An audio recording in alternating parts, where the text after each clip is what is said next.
उन्होंने लेख लिखे, व्याख्यान दिए। उनके बहुत सारे लेख मैं मेरे विद्यार्थी जीवन में पढ़ता रहा, क्योंकि मैं भी विज्ञान और तकनीकी का विद्यार्थी रहा। प्रोफेसर बोस का एक लेख जो बाद में उनकी आत्मकथा जैसा बन गया, बहुत चर्चित है पूरी दुनिया में। उसके शुरू के 2-3 वाक्य मैं आपको सुनाना चाहता हूँ। आप जानते हैं कि दुनिया में सबसे पहले वैज्ञानिक वो थे जिन्होंने ये सिद्ध किया कि पौधों में जान होती है, पेड़ पौधे भी सांस लेते हैं, उनको भी सुख दुख का अनुभव होता है, उनको भी प्रेम दया और करुणा का अनुभव होता है। जैसे मनुष्य को होता है वैसे ही पौधों को होता है। ये सत्यापित करने वाले, सिद्ध करने वाले वो पहले वैज्ञानिक बने। भारत में यूं तो हजारों साल से ये कहा जाता रहा है कि पौधों का जो जीवन है वो मनुष्यों के जैसा ही है। जैसे हम किसी बच्चे को बड़ा करते हैं वैसे ही कोई वृक्ष भी बड़ा होता है। जिस तरह से बच्चा सुख दुख प्रेम करुणा दया का अनुभव करता है वैसे ही वृक्ष करता है। ये हमारे देश में हजारों वर्ष पहले एक बड़ा शास्त्र लिखा गया, वृक्ष आयुर्वेद, उसमें कहा गया।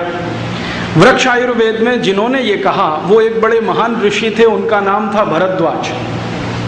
भरद्वाज ऋषि का नाम हम सब जानते हैं। उन्होंने सबसे पहले ये कहा भारत में कि पेड़ पौधों का जीवन वैसा ही होता है जैसे मनुष्यों का होता है। और ऋषि भारद्वाज का जो समय है वो आज से लगभग 3.5 से 4 हजार साल पहले का है।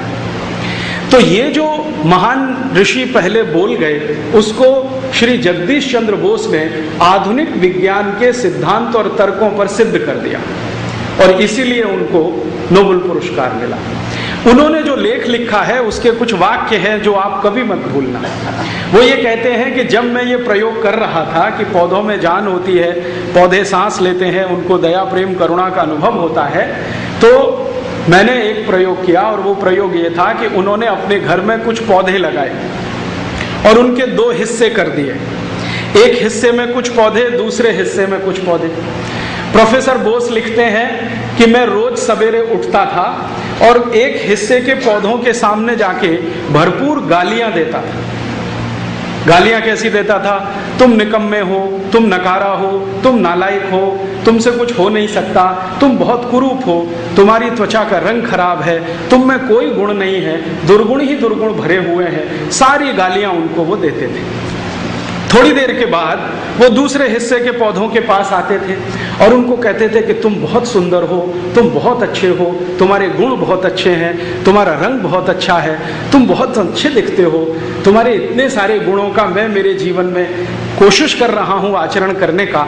तो दूसरे हिस्से के पौधों के सामने वो कुछ अच्छी अच्छी बातें करते थे।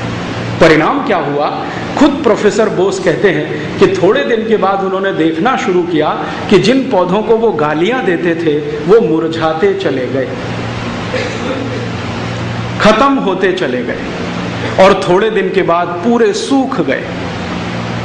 और जिन पौधों को उन्होंने बखान किया था उनके गुणों का, सद्गुणों का और अच्छा बोला था, वो पौधे हरे भरे रहे और बहुत तेजी से उनका विकास हुआ।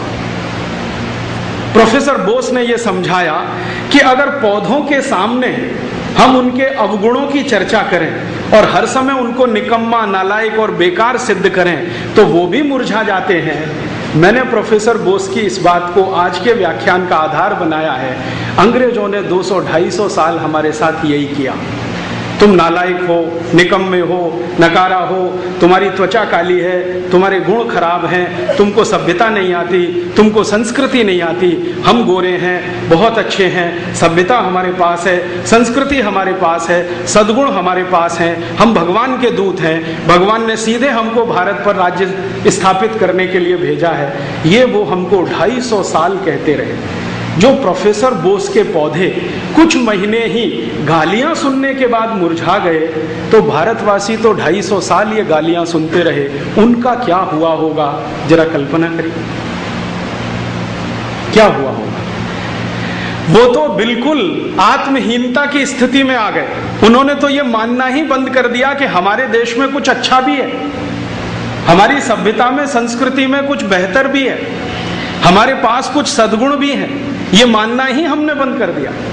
और ये गिरावट और आत्महीनता इतनी इतनी इतनी नीचे गिर गई कि हमारे देश का जो शासक वर्ग है उसके अंदर कूट कूट कर भर गई।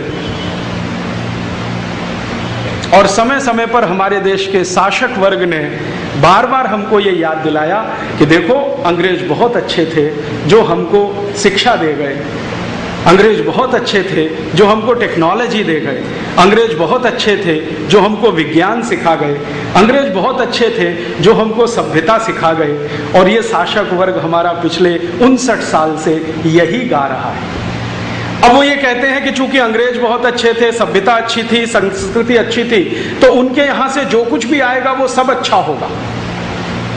तो हमने क्या किया, आजादी के बाद अंग्रेजी न्याय पद्धति को अपना बना लिया, आजादी के बाद अंग्रेजी शिक्षा पद्धति को अपना बना लिया, आजादी के बाद अंग्रेजी विज्ञान और तकनीकी को अपना बना लिया, आजादी के बाद अंग्रेजी मान्यताओं को अपना बना लिया, आजादी के बाद अंग्रेजी भाषा को अपनी मातृभाषा जैसा बना लिया, आजादी के बाद अंग्रेजों का खान पान हमने अपना लिया, आजादी के बाद उनका पहनावा, उनकी भूषा हमने ओढ़ ली, आजादी के बाद ऐसी कोई चीज बची नहीं हमारे पास जिसको हम कहें कि ये अपना है। अब मुश्किल क्या हुई कि हमने ये बिना सोचे समझे हमारे शासक वर्ग के कहने पर अपना तो लिया, लेकिन अंदर से जो हमारा दिल है, जो हमारी आत्मा है, उसकी जड़ें कहीं थोड़ी बहुत भारतीय संस्कार में डूबी हुई हैं, तो हमारी खिचड़ी बन गई। और उस खिचड़ी में रोज रोज जीवन में मैं देखता हूं, ना तो हम भारतीय रह पाए, ना पूरी तरह से अंग्रेज बन पाए। बहुत अच्छा होता कि हम सब पूरी तरह से अंग्रेज बन जाते तो शायद इस देश का कुछ भला तो हो ही जाता, या बहुत अच्छा होता हम पूरी तरह से भारतीय हो जाते तो और भी भला होता। अब हम ना अंग्रेज हैं ना भारतीय हैं, हमारी खिचड़ी हो गई है, हमारा कचूमर बन गया है, हमारा सलाद बन गया है, या मिक्स्ड वेजिटेबल हो गया है, या मिक्स्ड फ्रूट हो गया है, जो कुछ आप कहें, ये हमारे जीवन